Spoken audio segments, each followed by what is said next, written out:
हरिओम। दोस्तों नमस्कार।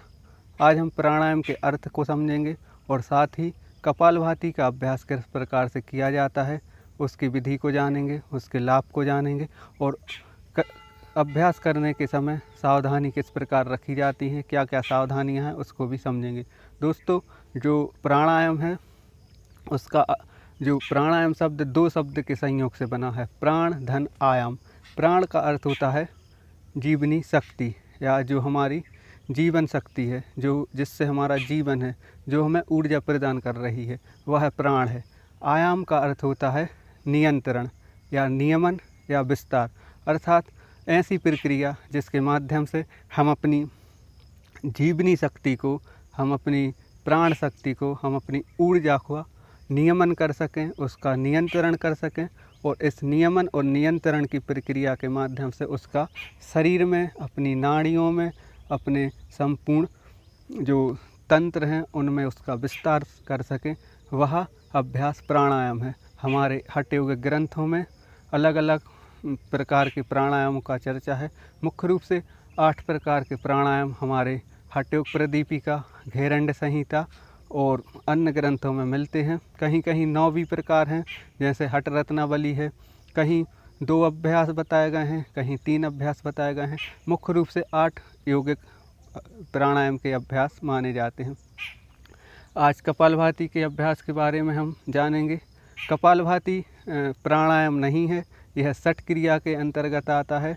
जो हमारी 6 शोधन क्रियाएं हैं उनमें कपालभाति का अभ्यास किया जाता है, जिसमें धोत्र, बस्ती, नेति, नौली, त्राटक और कपालभाति। यह प्राणायाम नहीं है। लोग अक्सर गलती करते हैं और इसको प्राणायाम समझते हैं, क्योंकि यह भी एक श्वास का अभ्यास है।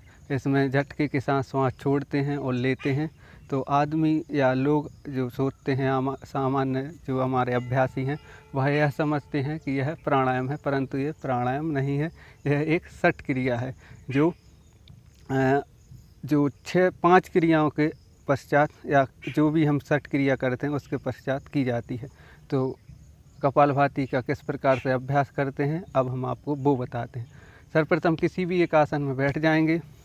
आप इस प्रकार पद्मासन में बैठ सकते हैं, पालथी मार कर बैठ सकते हैं या सुखासन में बैठ सकते हैं, जिसमें आप आराम से बैठ सकें कुछ समय के लिए।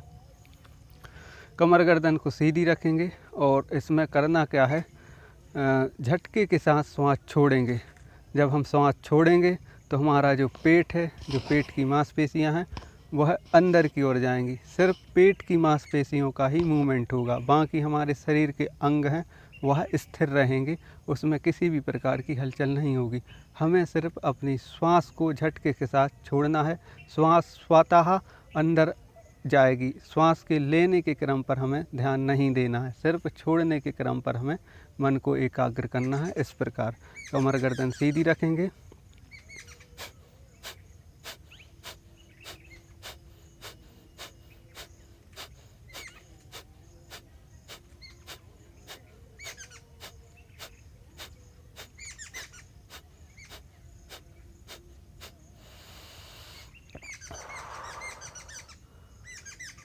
तो इस प्रकार झटके से नासिका से श्वास छोड़ेंगे और 25 से 30 आवृत्तियां होने के बाद एक लंबी गहरी नाक से श्वास लेंगे और मुख से उस श्वास को बाहर निकालते हुए वापस आ जाएंगे।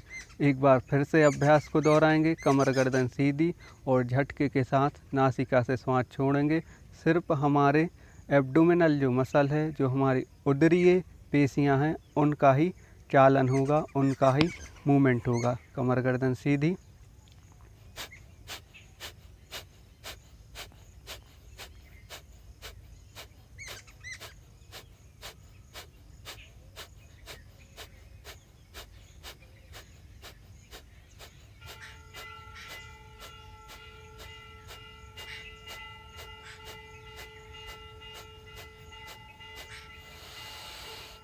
इनहेल, मुंह से श्वास को छोड़ेंगे,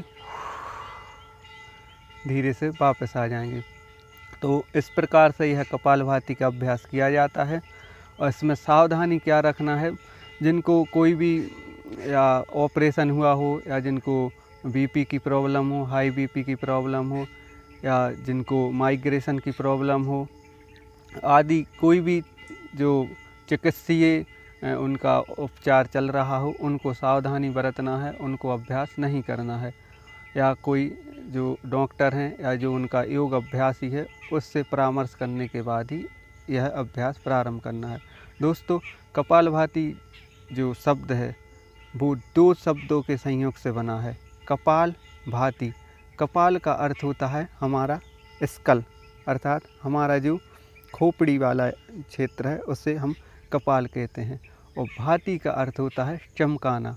तो जब हम कपालभाति करते हैं तो यह समझिए, इस संदर्भ में लीजिए कि इसके माध्यम से हम अपने मस्तिष्क को, हम अपने जो स्कल रीजन है उसमें चमक पैदा करते हैं, उसको शोधन करते हैं, उसको परिष्कृत करते हैं, जिससे वह उसका शोधन हो सके और वह मन जो उसके विकार हैं वह उससे मुक्त हो सके। तो कपाल अर्थात हमारा स्कल, हमारा जो खोपड़ी और माथा बोल सकते हैं उसको, और भाति का अर्थ है चमकाना। तो कपाल भाति अर्थात माथे को या खोपड़ी को या स्कल को में चमक पैदा करना। दोस्तों, इस प्रकार से आप यह कपालभाति का अभ्यास कर सकते हैं। इसके अनेकों फ़ायदे हैं। शरीर पे तो इसका भौतिक प्रभाव पड़ता ही है, हम देखते हैं, क्योंकि इसमें हमारे पेट का मूवमेंट होता है, तो पेट में जो अतिरिक्त वसा है वह भी कम होता है, और हमारी जो इंटरनल ऑर्गन्स है, हमारा चाहे वो एब्डोमेन हो या फिर हमारा जो बड़ी आँत छोटी आँत हो या अन्य जो ग्रंथियाँ हैं उन पर भी इनका सकारात्मक प्रभाव पड़ता है। क्योंकि जब हम यह अभ्यास करते हैं तो हमारी जो उदरीय पेशियाँ हैं इसमें सबसे ज़्यादा मूवमेंट होता है, तो इसका प्रभाव हमारे इंटरनल ऑर्गन्स पर मसाज के रूप में पड़ता है।